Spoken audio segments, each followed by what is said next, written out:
Hi, everybody, and welcome to Chapter 8. In Chapter 8, we're going to focus on commercial office and residential security.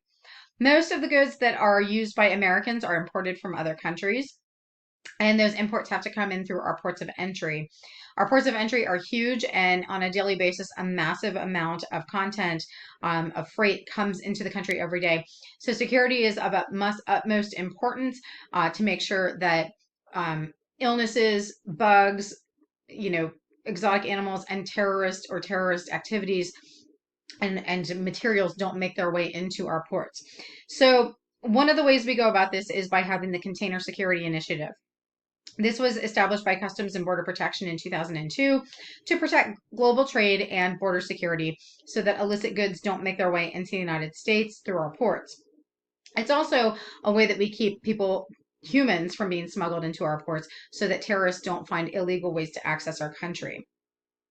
There's also the Security and Accountability for Every Port Act of 2006. This is referred to as the Safe Port Act, and that requires 100% of all containers arriving in the United States from a foreign port must be x-rayed for radiation before it can make its way across the United States in our supply chain distribution network.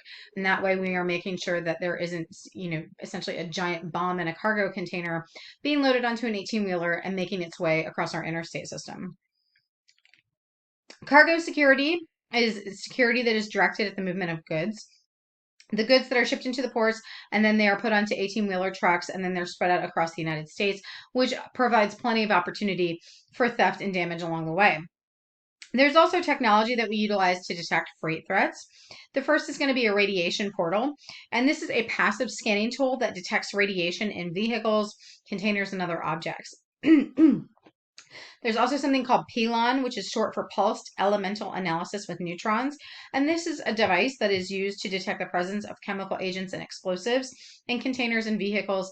Once again, that could be used as moving bioweapons along our interstate process.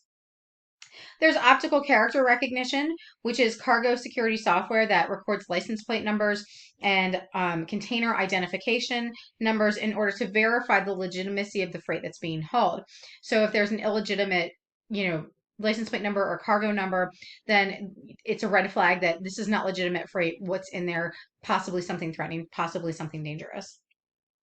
And finally, there are smart containers. And those are shipping containers that have GPS to track from origin point to destination.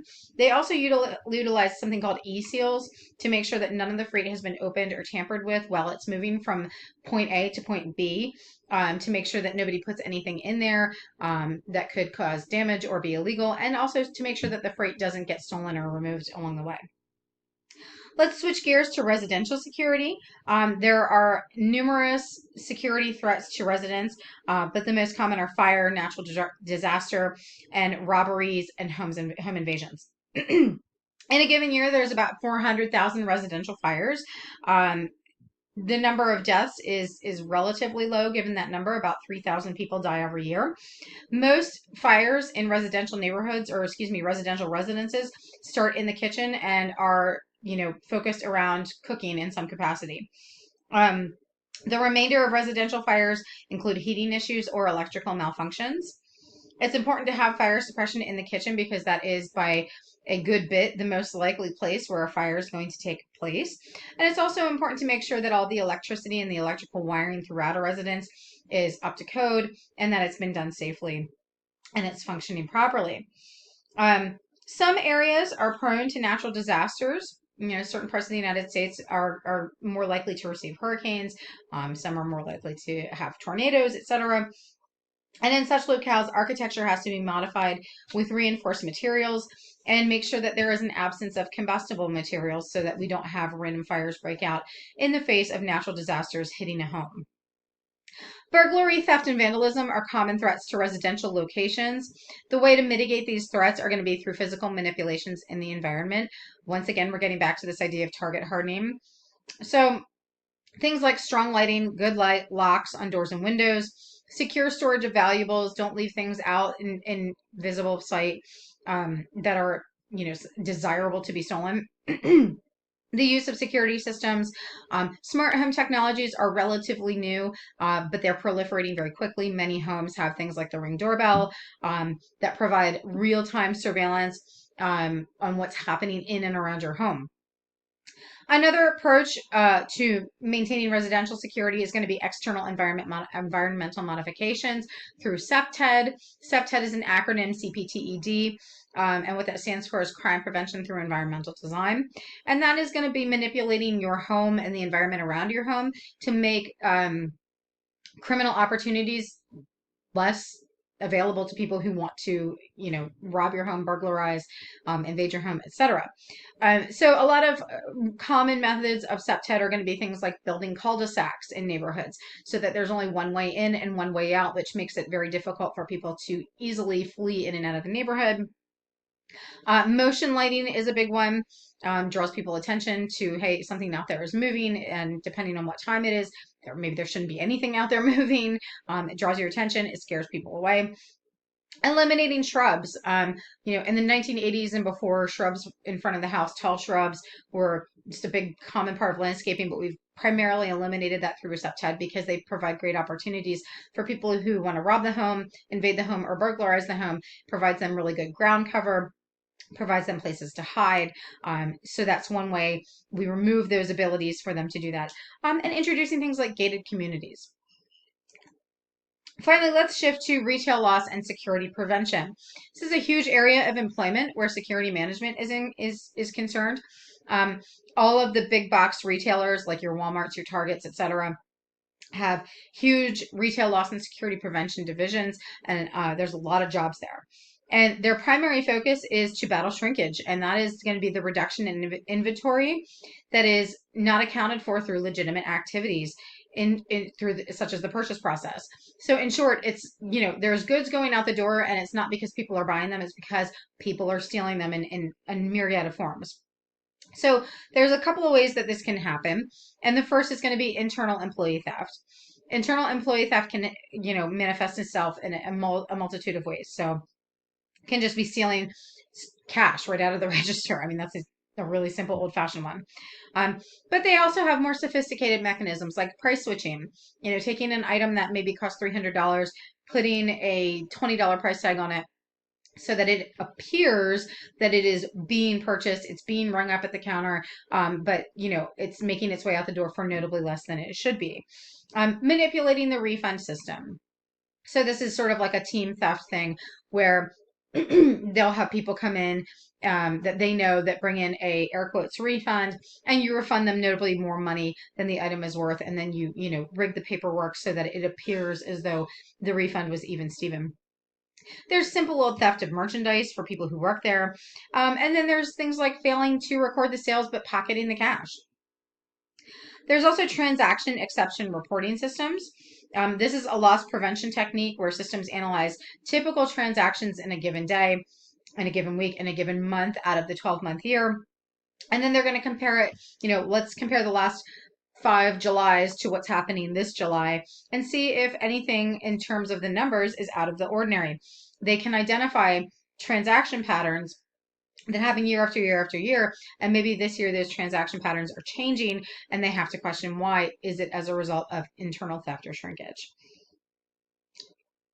External threats to retail include some of the following. So first is going to be payment fraud. So check fraud. This is becoming less of an issue as time goes by because people simply just use checks less and less. They're still in existence, but they just aren't used nearly as often. But people writing checks that they know that there's no money in the account, and then those checks bounce later. Something more common is usually fraudulent credit cards or bank cards. Okay. Coupon fraud is another one.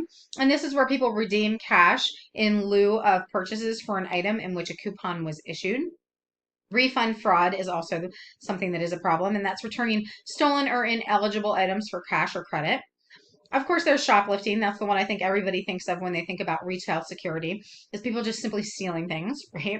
And there are categories of shoplifters. Shoplifting is a huge problem for retail organizations and industry throughout the year. They lose millions upon millions of dollars to shoplifters. So they also spend millions upon millions of dollars paying people to minimize the ability for shoplifters to be successful in their security detail. So some of the shoplifting categories include things like snitches, which are just your amateur shoplifters. People, this is typically like teenage girls taking stuff they want but they just can't afford. There's boosters. These are your professional shoplifters. They have tricks of the trade. They're very polished. They're very organized. They tend to cause the greatest amount of financial loss to retailers, and they often work in teams where one person will be stealing the goods while another person is creating a distraction. There's organized retail crime, and those are groups of people that work in tandem to steal and defraud retail outlets. And then they take the items that they've stolen and they resell them online for cash and they make a 100% profit. Um, you can see a lot of these goods online. You can see these goods on eBay or Etsy or any sort of resale app, and it's a brand new item for notably less than you would pay for it anywhere else, right? See it on Amazon, etc. Shoplifting prevention. So methods, any sort of method of deterring, detecting, or providing surveillance to stop retail theft.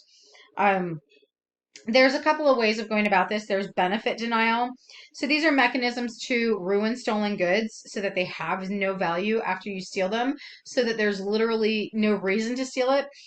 This was very common when I was a teenager, where they would put the plastic ink tags on clothes because a lot of young girls would steal clothes. But when you get home, you can't get that ink thing off, the ink tag off, without a specific device that properly removes it. Any other way will break it and the ink will spread and ruin the item. So that's a method of deterring the shoplifting for clothing. There's also electronic surveillance, and these are going to be things that, like tags that set off alarms. That we've all seen this in a store, that somebody goes walking through those two sensors at the door and it goes wah, wah, wah, and it goes off because the person at the checkout counter forgot to remove the tags, right? That is supposed to bring attention to people who are just walking out with goods, and alert people who work there that, hey, items are leaving the store. There's also loss prevention teams. These are teams of security personnel and professionals who monitor CCTV, and also physically monitor certain areas of the store in person, areas where perhaps the goods are worth more money and there's a greater likelihood of those items being stolen. Just sort of surveilling the area and being security so that they can keep an eye on the goods and making sure that they're not being taken out. There's also merchants' privilege laws, and these are laws that allow a retailer to arrest and detain a shoplifter who is caught shoplifting. These are not members of law enforcement. These are people who work in the retail stores, and it's a citizen's arrest, which is entirely legal to detain that person until law enforcement is called and until law enforcement arrives.